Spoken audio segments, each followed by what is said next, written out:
کہ تمام کی تمام تعریفیں اللہ سبحانہ و تعالی کے لیے ہیں، اور چاند اور سورج کو اللہ ذوالجلال نے مسخر کیا ہے۔ پوری کائنات کی بادشاہت اور حکم اسی کا ہی ہے، اور بہت بابرکت ہے وہ ذات۔ وہی تمہارا رب ہے جو بابرکت ذات ہے، اس کے سوا کوئی بھی عبادت کے لائق نہیں، اور وہ ہر چیز پر نگران ہے۔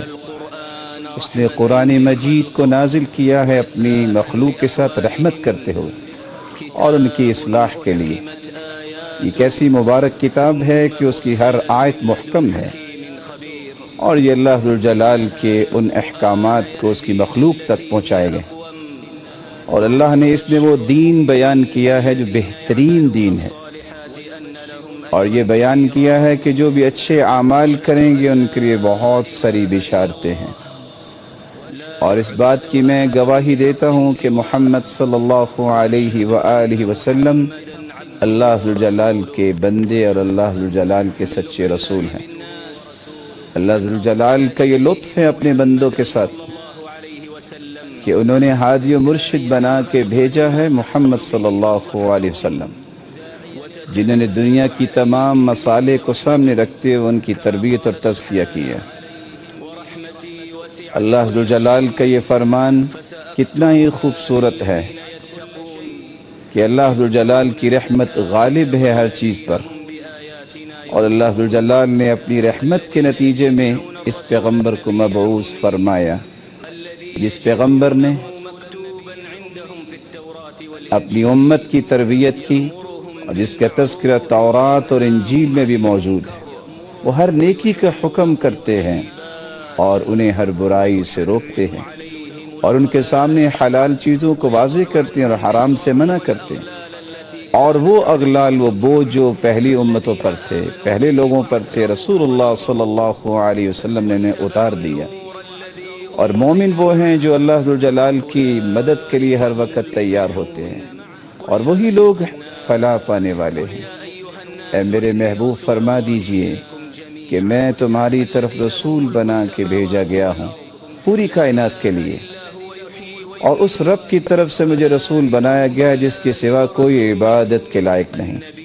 اس لیے تمہیں چاہیے کہ تم اللہ پر بھی ایمان لاؤ اور اس کے رسول پر بھی ایمان لاؤ، اور اللہ ذوالجلال کے کلمات پر بھی ایمان لاؤ، اور اسی کی اتباع کرو تاکہ تم فلاح پا جاؤ۔ اللہ ذوالجلال اپنی رحمتوں کا نزول فرمائے،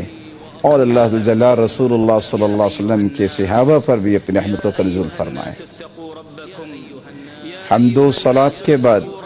اے لوگو اللہ ذوالجلال سے ڈر جاؤ، اور اس دن سے ڈر جاؤ جس دن کوئی بھی کسی کے کام نہیں آئے گا، کوئی والد اولاد کے کام نہیں آئے گا، کوئی اولاد والد کے کام آئے گا۔ دنیا کی زندگانی کے دھوکے میں نہ پڑنا، اور شیطان بھی تمہیں دھوکے میں نہ ڈالے۔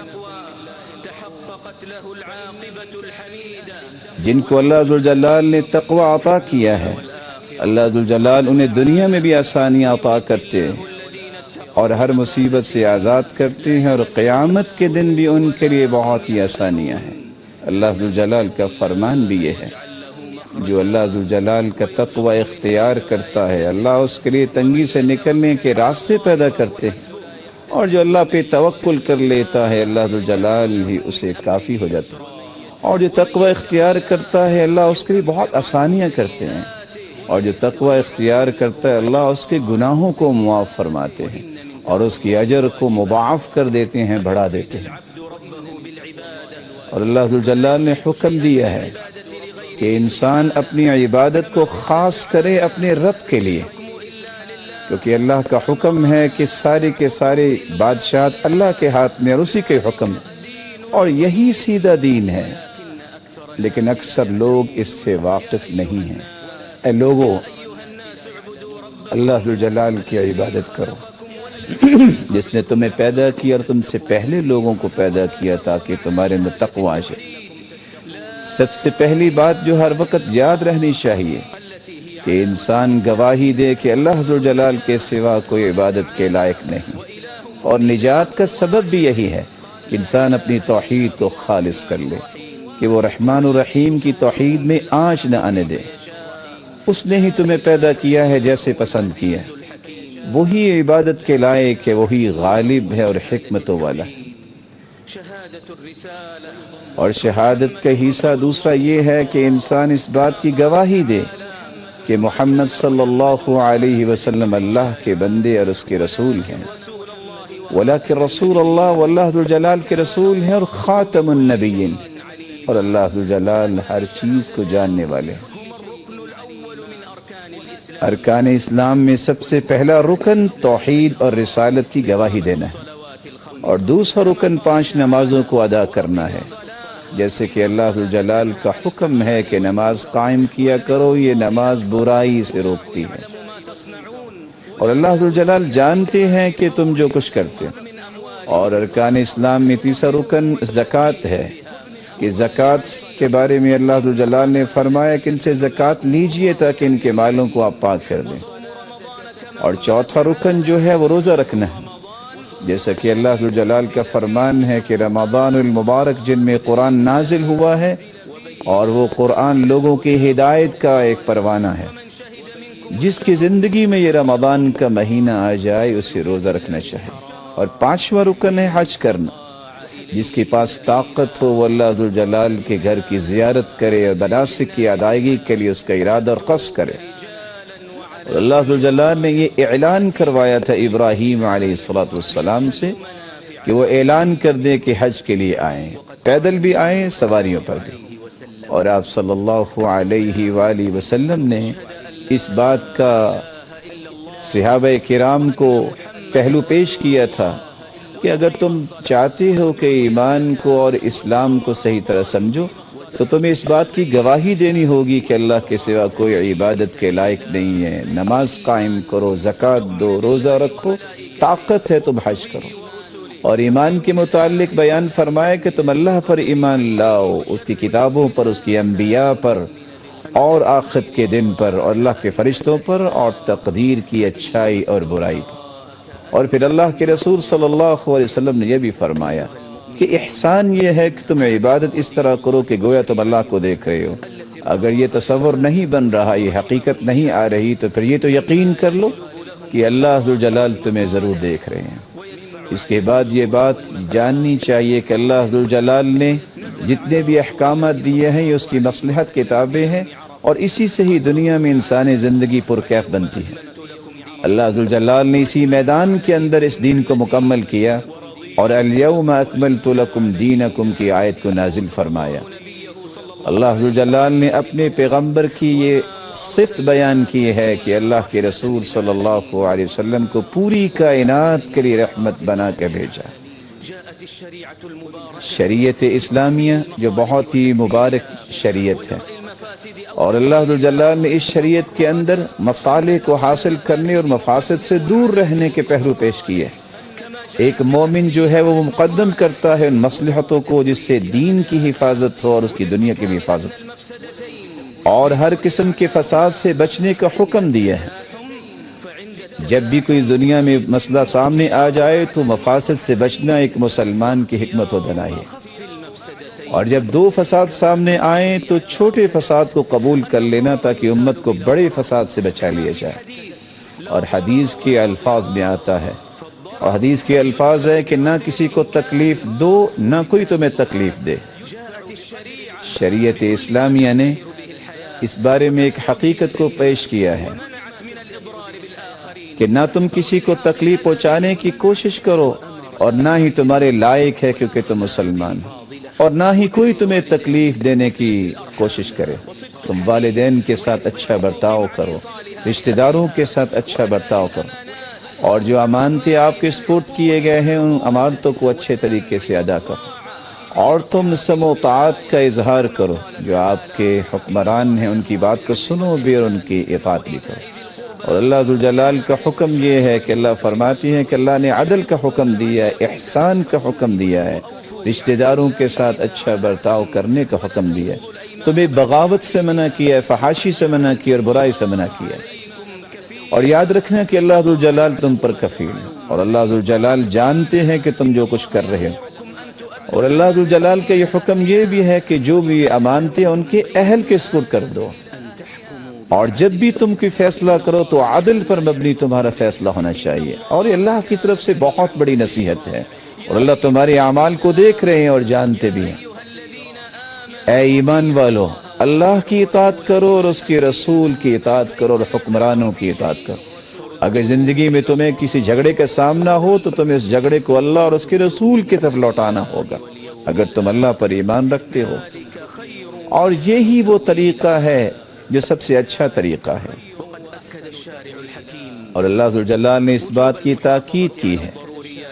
کہ ضروریات خمسہ کی حفاظت کے بارے میں اللہ ذوالجلال نے تاکید کی ہے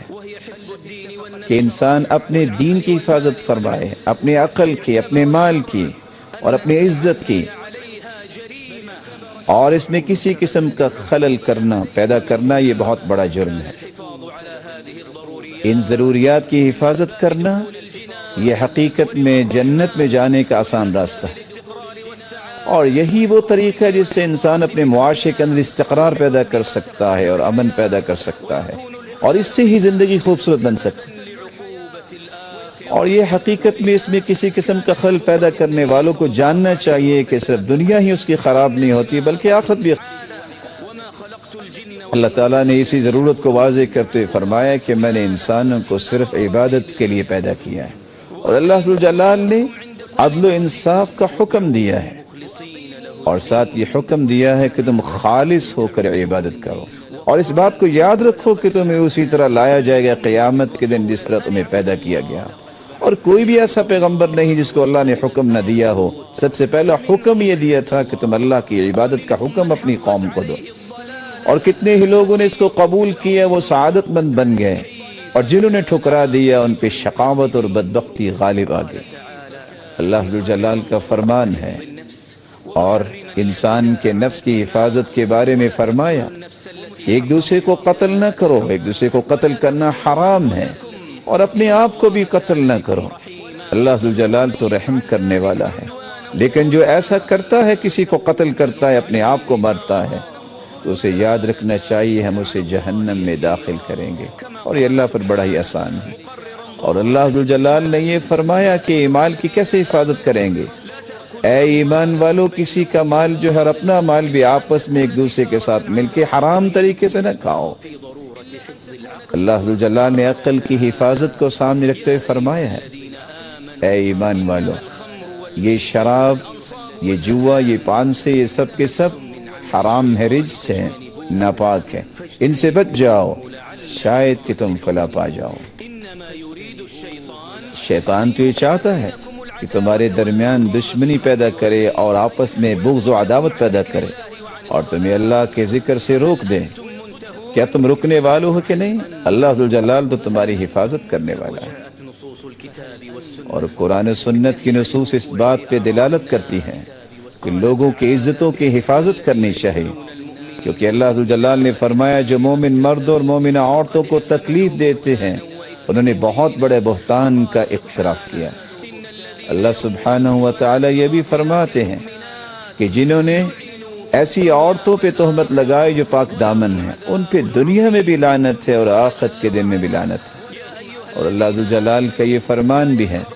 کہ کوئی کسی کو مذاق کا نشانہ نہ بنائے، ہو سکتا ہے وہ بہتر ہو سے،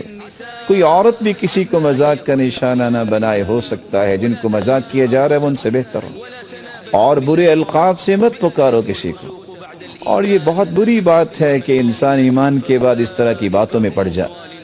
اور جو توبہ نہیں کرتے ایسے کاموں سے انہوں نے اپنی جان پہ ظلم کیا ہے۔ اور اللہ نے یہ بھی حکم دیا ہے کہ بدگمانی سے بچو، کہ بہت سارے گمان جو ہیں یہ گناہ بن جاتے ہیں، اور غیبت سے بچو، اور غیبت یہ ہے کہ اپنے مردہ بھائی کا گوشت کھانا، اور اللہ سے ڈر جاؤ۔ اور اللہ ذوالجلال جو ہے توبہ کو قبول کرنے والا۔ آپ صلی اللہ علیہ وآلہ وسلم 13 ذی الحجہ تک وہاں مینا میں رہے، اور آپ نے اس بات کا بھی صحابہ کرام کو پہلو سکھایا کہ اگر کوئی جلدی کرنا چاہتا ہے تو 12 ذی الحجہ کو کنکریاں مار کے بھی جا سکتا ہے۔ پھر آپ صلی اللہ علیہ وسلم بیت اللہ پہنچے۔ اللہ کے رسول صلی اللہ علیہ وسلم